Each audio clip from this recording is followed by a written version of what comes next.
gostaria de convidar você para abrir a palavra do Senhor. Esteja aí. Livro de Romanos, né? Carta de Paulo aos Romanos. Capítulo 6, versículo 23. Romanos 6, verso 23.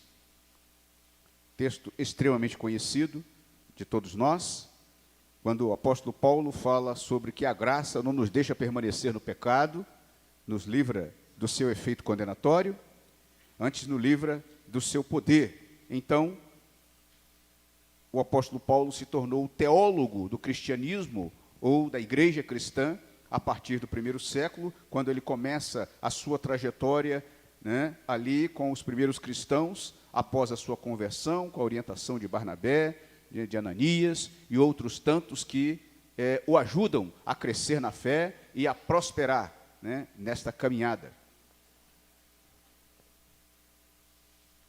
E deste modo, nós estamos prontos para, com a orientação da palavra do Senhor e com a ajuda do nosso irmão Paulo, poder ler esta palavra maravilhosa que ele nos deixa.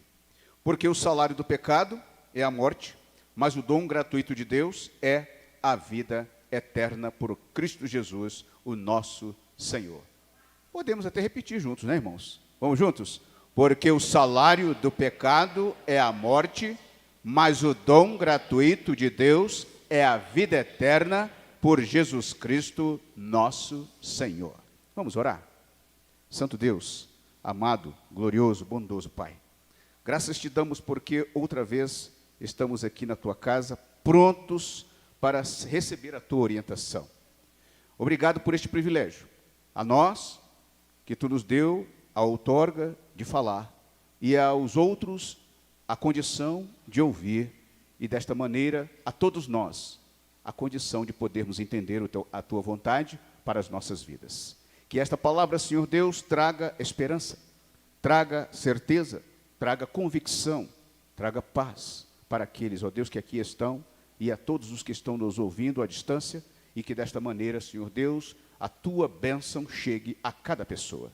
E é assim que eu oro, certo da ação do teu Santo Espírito, no nome de Jesus. Amém. Senhor Deus. Pois bem,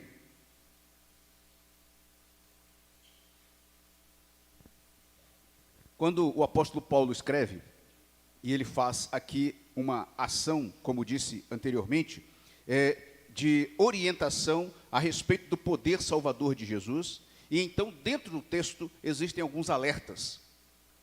E este em especial coloca a seguinte situação, quando ele fala do pecado que é um salário, ou seja, a paga, aquilo que se merece receber. O pecado recebe como salário morte, mas ele em contrapartida apresenta o dom gratuito de Deus é vida eterna. De graça, vida eterna. Como paga, a morte. Por isso a pergunta que faço, onde você vai passar a eternidade? Onde você passará a eternidade? O dom gratuito de Deus é vida eterna, eternidade, vida com Deus. Quando você ouvir a expressão vida eterna, é vida com o Senhor, é vida com Deus, é vida que Ele tem para aquele que crê.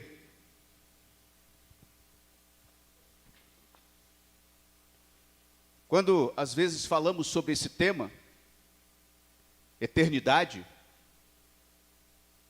os textos bíblicos falam não somente das coisas boas na eternidade, mas também fala daquilo que não presta na eternidade.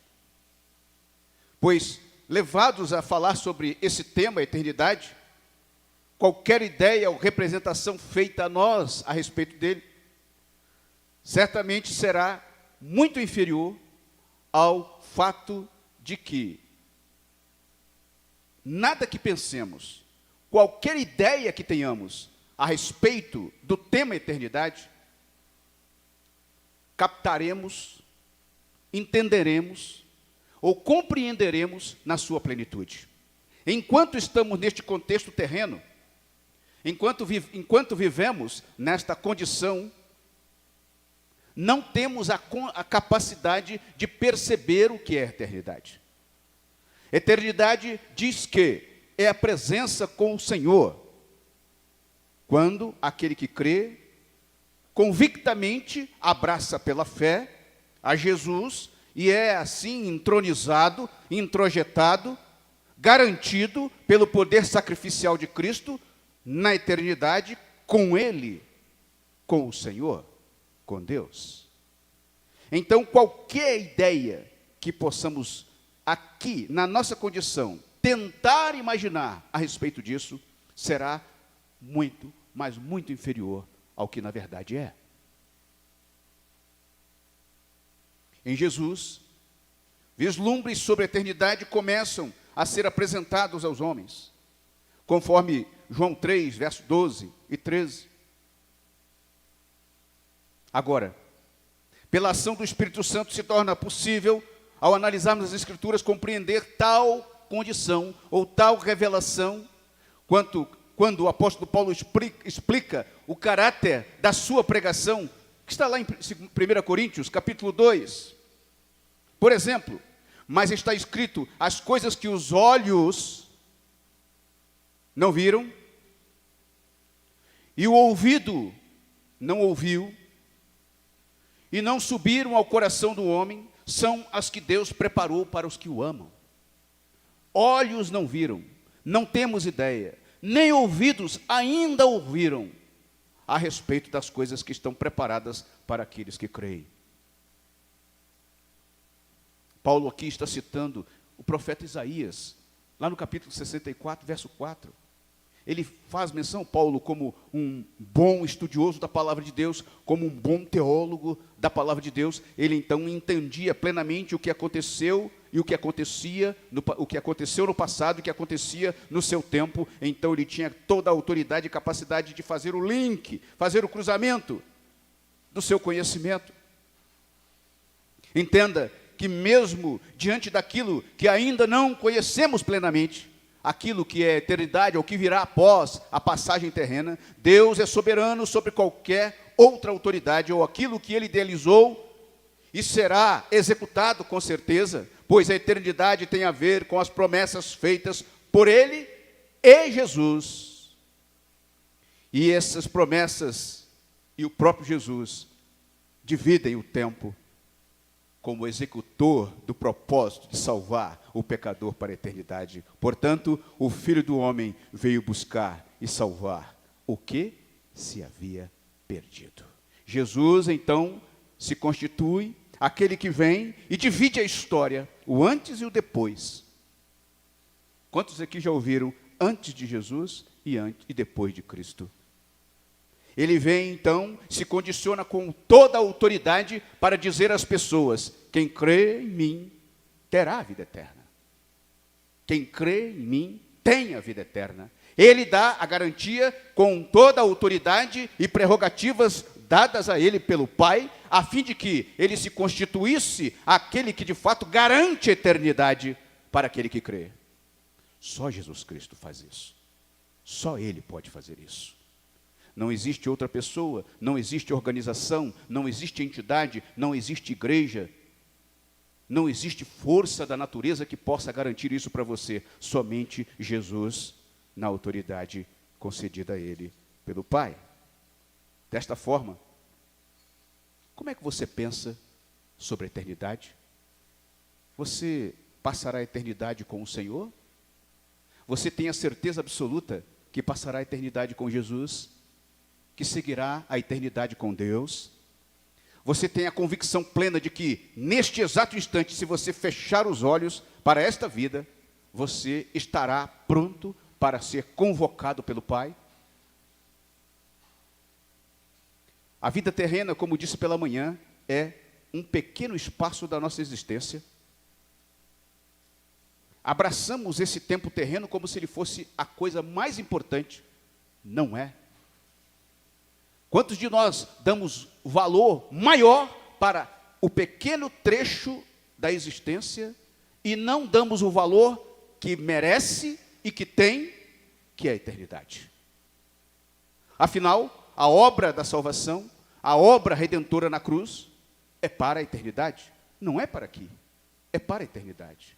Por isso Jesus já alertava aos homens e a todos nós: no mundo tereis aflições, mas tem de bom ânimo, eu venci o mundo. Eu venci, e você vencerá. Aquele que crê, vence com ele.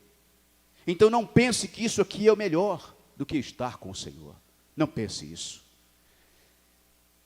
Uma ilustração para que vocês possam pensar.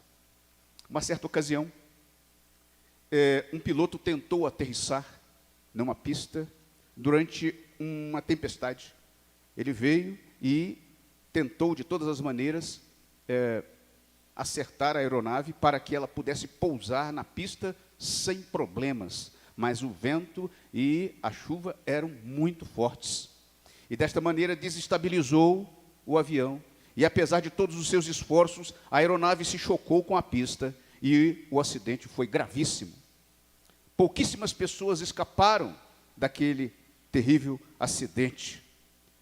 Mas entre os passageiros haviam 4 amigos. E um deles, prevendo, antes da viagem começar, prevendo que uma tragédia pudesse acontecer, eu não sei se ele estava pensando dessa forma, disse: bem, turma, até a vista. Quando ele viu a chuva começar, ele disse: bem, turma, com os colegas, até a próxima, ou até a vista, nos veremos no inferno. Segundos mais tarde, o acidente acontece e esse moço morre também.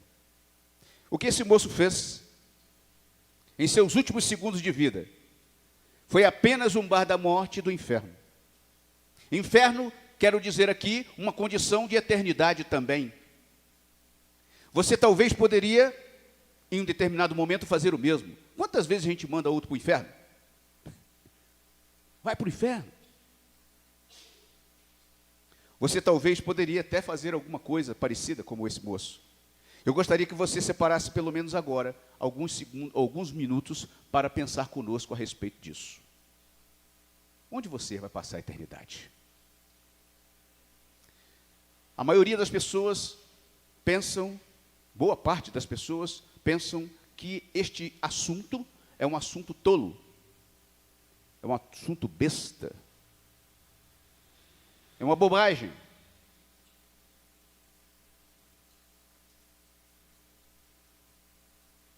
E muitos perguntam, comumente, como é que você sabe que existe inferno? Outros dizem, inferno é aqui mesmo. Porque pessoas sofrem, pessoas morrem, pessoas passam dificuldades, pessoas são tratadas de forma indevida, pessoas ficam doentes, pessoas perdem o emprego, pessoas sofrem de todo tipo de situações. Mas eu, particularmente, quando alguém pergunta para mim, eu sempre respondo que creio na Bíblia, ou na Palavra de Deus. Para mim, a Bíblia é a Palavra de Deus. Muitas pessoas querem debater comigo, querem debater com pessoas que creem, e nós sempre colocamos a Palavra de Deus em questão, à frente. Por quê? Eu não posso achar sobre aquilo que eu não vejo. Eu tenho que ter convicção, eu tenho que ter certeza, baseado em alguma coisa, e eu me baseio na Palavra de Deus. E eu creio que a Bíblia é a Palavra de Deus. As minhas falas, as minhas orientações, os meus pensamentos,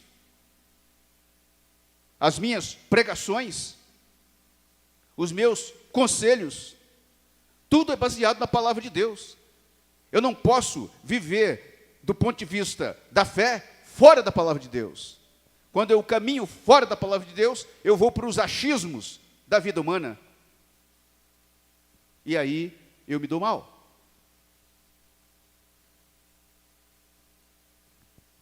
Por isso a Palavra de Deus tem que ser aquilo que nos dá a convicção, a certeza, para que possamos orientar bem as pessoas. E as pessoas querem saber da existência do inferno. As pessoas querem saber sobre isso também. Ou não. Muitos não querem falar sobre isso, mas nós temos que falar, pois portadores da palavra precisam alertar as pessoas para os perigos graves que existem e que estão diante de nós e diante de todas as pessoas.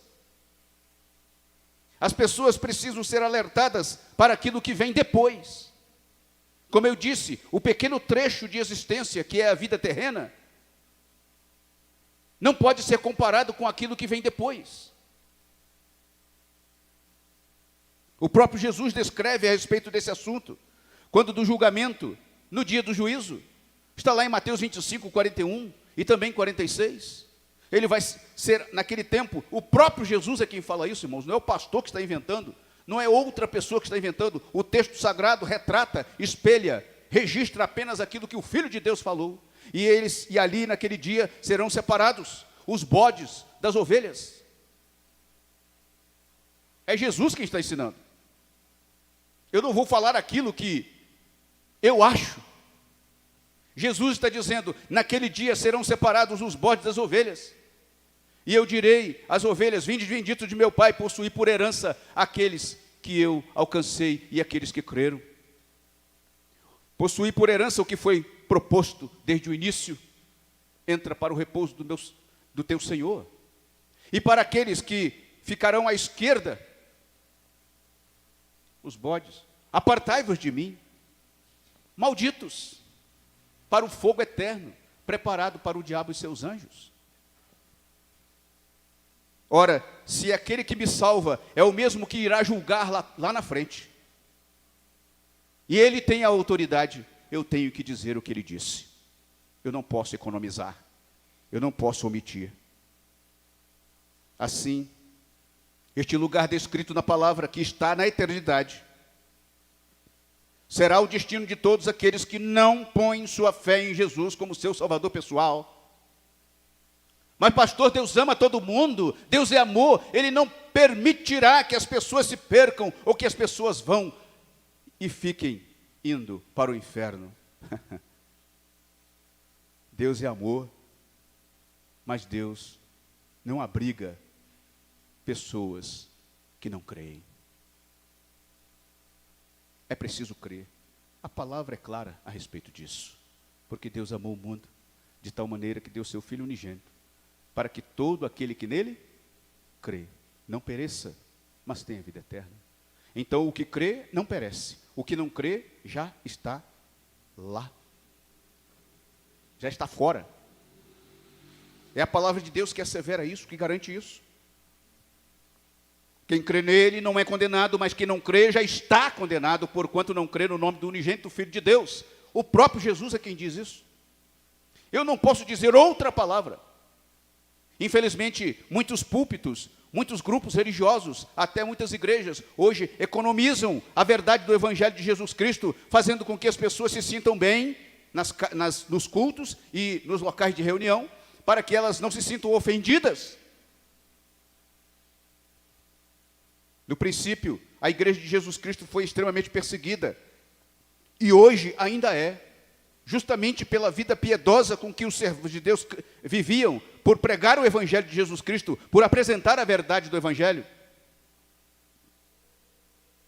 Eu prefiro ser taxado de alguém que é grosseiro, que é arrogante, porque prego a verdade da palavra, do que bonzinho e que passa a mão da cabeça das pessoas, dando-lhes esperanças falsas.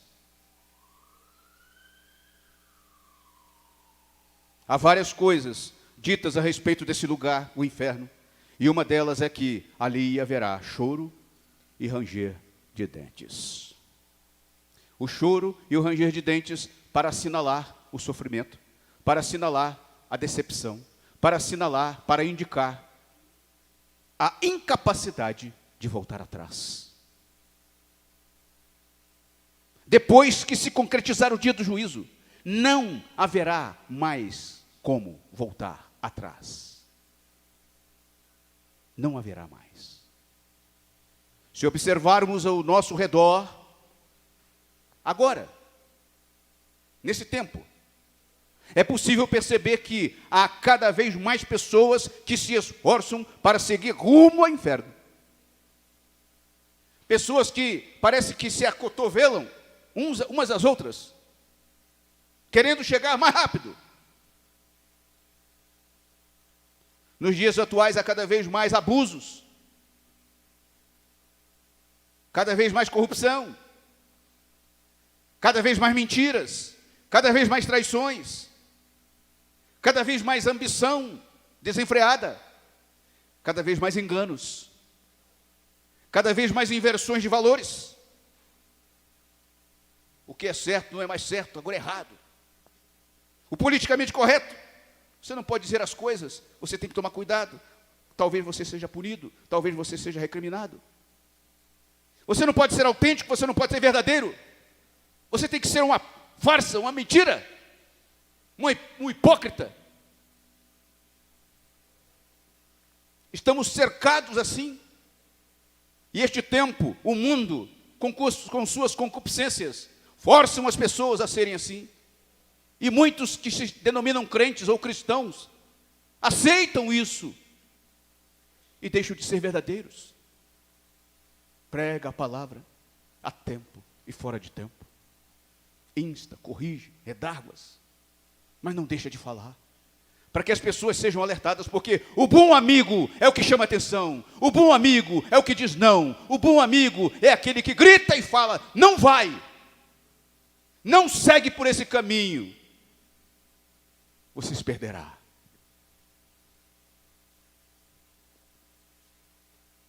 E assim é comum.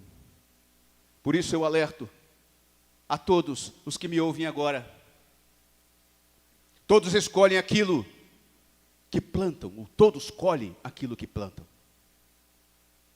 Todos. Todos. Pois se alguém cultiva uma vida aqui, agora, neste tempo terreno, sem Cristo, é verdade e, logicamente, terá uma eternidade sem Cristo. E, de igual modo, terá uma eternidade de tormento.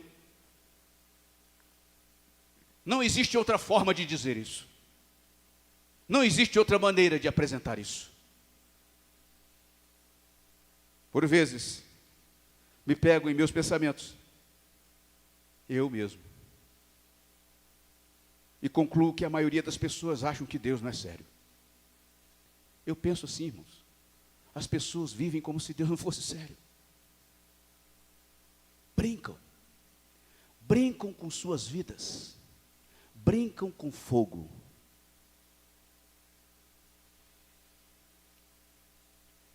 Que Jesus é uma historinha de criança para o Natal, para emocionar tolos. Daí os religiosos se empenham em criar situações para preencher o tempo com o imaginário de coisas que não existem e que, na verdade, ao morrermos, tudo acaba. Tudo acaba. Diante desta aparente ideia, podemos dizer, racional, eu concluo o quanto o ser humano tem medo. É uma fuga. Medo da verdade. Medo da realidade. Medo de Deus. Até hoje, quando o Senhor, pela viração do dia, procurou Adão, lá no princípio, para ter com ele, para estar com ele, Adão não estava lá. Adão já havia caído. Adão já havia cedido. Adão já havia pecado. Adão já havia desobedecido. E na condição de caído, ele não mais tinha peito para estar diante do seu Criador. Ele não mais tinha coragem de encarar o seu Criador. Agora ele estava escondido, com medo. Onde tu estás, Adão? Adão, eu quero ter com você, eu quero falar com você. Adão estava escondido. Medo. Até hoje as pessoas têm medo de encarar o Senhor, têm medo de receber a verdade de Deus. E quando se prega o Evangelho, as pessoas correm. Fazem aquele de conta que nós é que somos otários. Os pregadores do Evangelho, os crentes em Jesus são os bobocas. Mas eles, na verdade, têm medo. Medo da verdade. Medo de Jesus. Medo de Deus. O Salmo 14, verso 1, encontramos a palavra que diz: O nécio em seu coração fala, não a Deus. E o salmista completa, e corrompe-se na prática de abominações. É o que vemos, irmãos. É o que vemos. A busca das abominações, a busca do que não presta, a busca das ignomínias, a busca cada vez mais atroz, mais feroz, pelo que aborrece a Deus, é cada vez mais intensa. Mais intensa. Vejamos, a quarentena está estabelecida.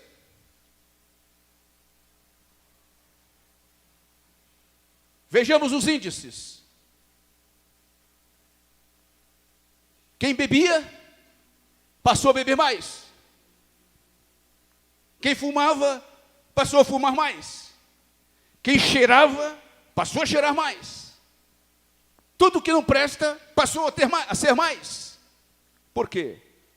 As pessoas precisam se dar vazão. As pessoas precisam se esconder. As pessoas precisam suprimir as suas ações, as suas condições depressivas e de medo. Não tem Deus, não tem Jesus, não tem certeza de vida eterna, não tem convicção para a eternidade. Fogem e se afundam nas orientações do mundo, nos escapes que o pecado oferece, e se afundam na pecaminosidade. O medo de enfrentar o juízo é claro. Ninguém quer ser responsabilizado pelas decisões erradas que tomou. Ninguém quer pagar o preço pelos erros cometidos. Todos, na verdade, desejam viver a vida. Querem gozar a vida, mas não querem as consequências de uma vida vivida longe de Deus. É isso. Querem gozar tudo que a vida pequenina, terrena, oferece, mas não querem as consequências advindas das decisões erradas, dos caminhos errados, da vida equivocada. Ora, ora. Sejamos racionais. Sejamos racionais.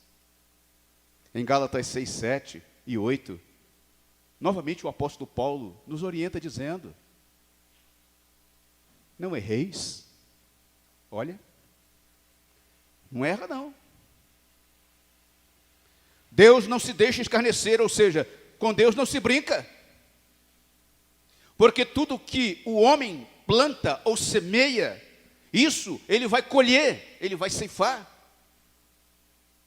Porque o que semeia da sua carne, ou seja, das coisas da carne, das coisas pecaminosas, ceifará a corrupção ou a morte.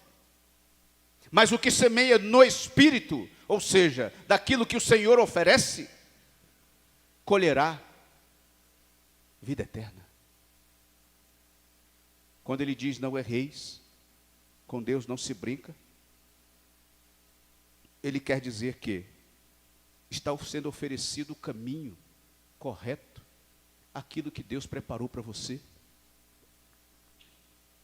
Se você quer o que não presta, o problema será seu.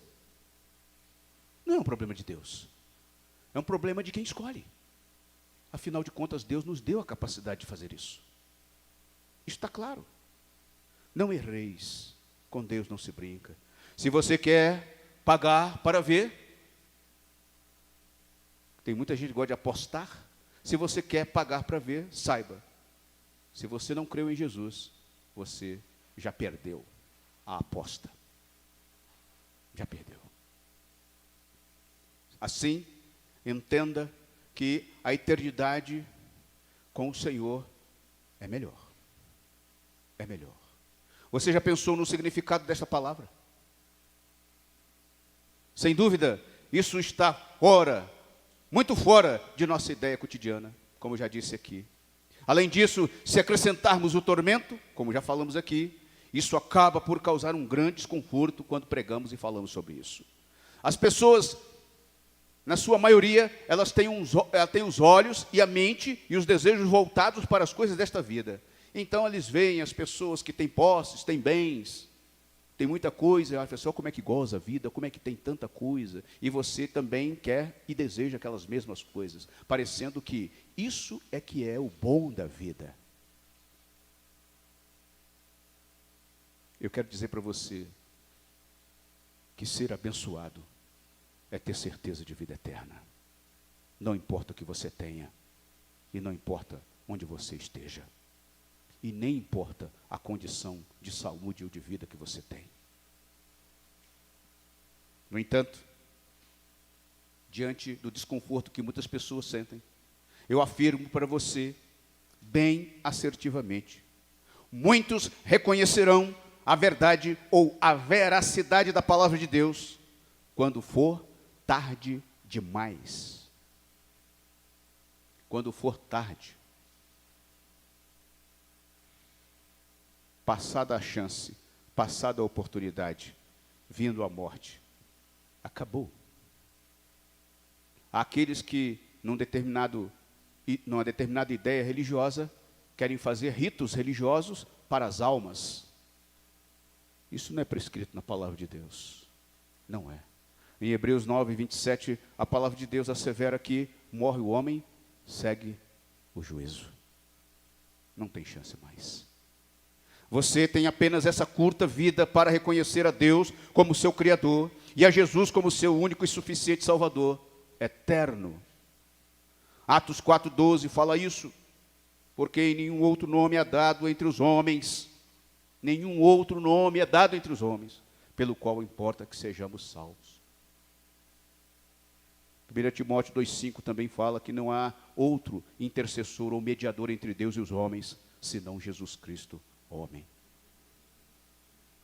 Certa vez, alguém até perguntou, nas minhas andanças aqui, eu vi numa leitura que fiz, eu vi essa pergunta ou essa palavra dada.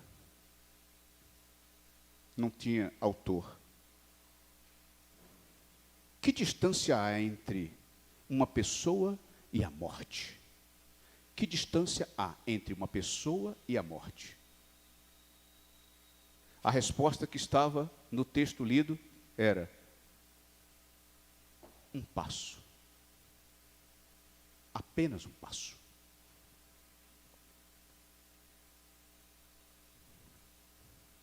Portanto, ninguém nesse mundo pode assegurar que estará vivo amanhã.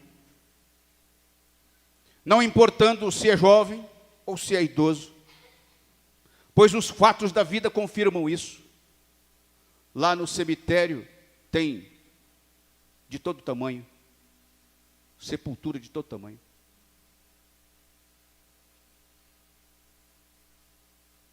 E a realidade da morte é clara. Vocês acham que existem quantos cemitérios pelo mundo? Pelo planeta Terra? Quantas sepulturas? Eu tenho certeza que você não sabe. Quantos já partiram? Já deixaram a existência terrena num piscar de olhos? Quantas pessoas eu tenho certeza que você conhecia ou conheceu, que estava tudo bem, tudo tranquilo, de repente partiram? O que deixa os que ficaram espantados, abismados. Como isso foi possível? Queridos, nós somos pó, nós não somos nada. Eu posso estar aqui falando para você e daqui a pouco posso partir. Mas de uma coisa eu tenho certeza: se eu partir agora, eu estou com o Pai. Sabe por quê? Porque eu creio. Sabe por quê? Porque eu tenho fé nisso. Sabe por quê? Porque Jesus é o meu Salvador. Sabe por quê? Porque o sangue dele me lavou. Sabe por quê? Porque eu creio na palavra dele. E quem crê está em paz. Pronto. Você está pronto? Você sabe onde passará a eternidade? Por fim, eu gostaria de dizer a você: todos temos uma dívida. Todos. Há muitos que, quando nós falamos sobre a questão do pecado, dizem: eu nunca cometi pecado algum, achando que pecado é matar, é roubar. São essas coisas que todo mundo fica assustado. Isso aí demonstra a total ignorância a respeito do tema. Pecado não é o que se faz. O pecado não é matar, não é roubar, não é mentir, não é trair. Isso não é pecado. Essa é a manifestação do pecado. Quando você pratica essas coisas, é porque você é um pecador. Dá para entender? Pecado é estado, pecado é condição que nós estamos. Você mente porque é pecador. Você trai porque é um pecador. Isso é o pecado. Então, entenda isso. Entenda. E é dessa condição que te mata, que te leva para a eternidade sem Deus e sem salvação, que o Senhor quer te livrar.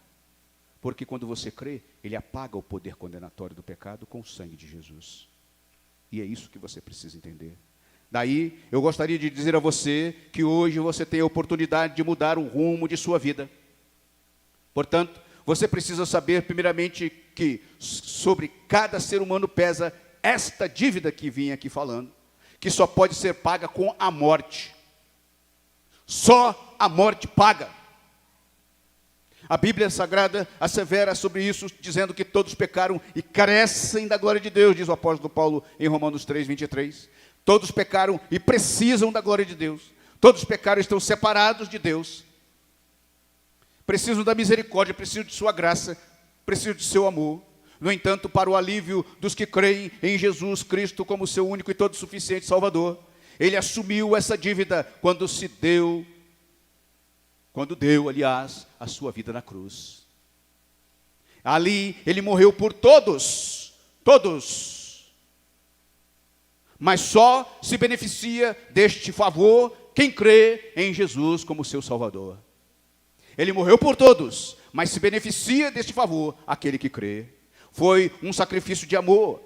Amor que não compreendemos. Amor que não é o nosso amor.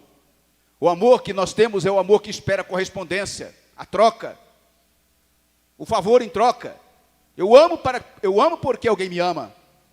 O amor de Deus é o amor que não é assim. O amor de Deus é o amor que mesmo quem o odeia, Ele ama. É diferente do nosso.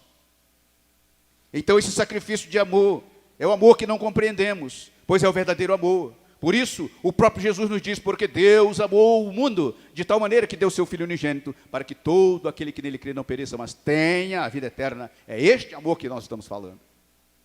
Mesmo que o seu coração esteja carregado de atos de pecado, de desejos pecaminosos, de tudo que não presta, e te arraste para a condenação, Deus em Jesus quer perdoar você e te dar uma vida nova agora.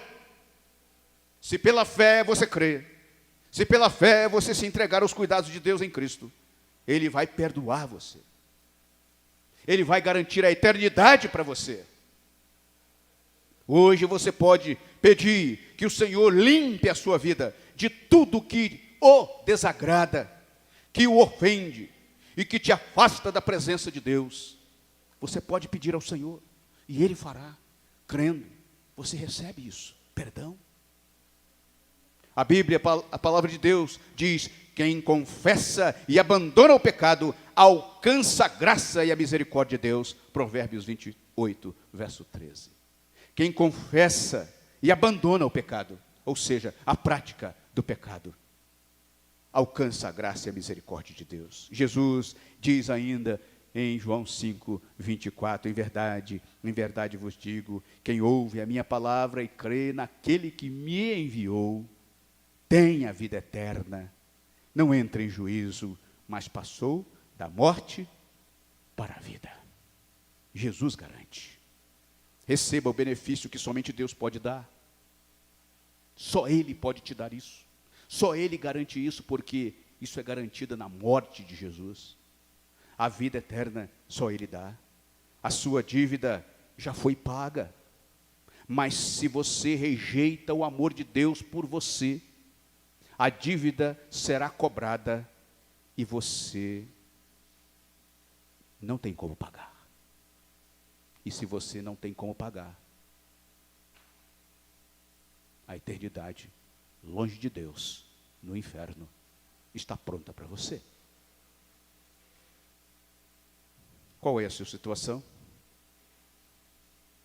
Não há possibilidade alguma, meu querido, minha querida, de uma posição imparcial aqui. Não há possibilidade de imparcialidade. Entenda que de um jeito ou de outro, você estará tomando uma decisão. Eu espero que você decida crer em Jesus ao invés de rejeitá-lo. Eu espero, de todo o coração. A minha oração é que você escolha Jesus. Faça isso agora mesmo. Creia de todo o coração em Jesus Cristo como seu único e todo suficiente Salvador. E sua vida será outra. E assim usufrua das bênçãos da vida eterna que só o Senhor pode te dar em Cristo Jesus. Que Deus te abençoe, que esta palavra possa fazer sentido na sua vida, que o Espírito Santo de Deus possa promover em você compreensão clara desta palavra e você possa crer, se ainda não creu, em Jesus como seu Salvador pessoal. Que Deus assim te abençoe. Nós vamos cantar, né? Eu sei que a projeção está prejudicada, parece que o computador ali não quis participar do culto nesta noite, né? Então, nós vamos cantar. Você que está aí com o seu tablet, com o seu smartphone, ou com o seu cantor em mãos, nós vamos cantar o hino 225 do cantor cristão, tá bom? E nós vamos chegar ao encerramento do nosso culto nesta noite, cantando este hino. Voz de ternura. A primeira estrofe diz assim: a terna voz do Salvador a todos nos convida, chamando-nos por seu amor, querendo dar-nos vida. O estribilho fala assim, o coro: quer no presente, agora, ou na eternidade, que é aqui no porvir, nunca na terra ou céu de luz, mas doce nota se há de ouvir, que o nome de Jesus.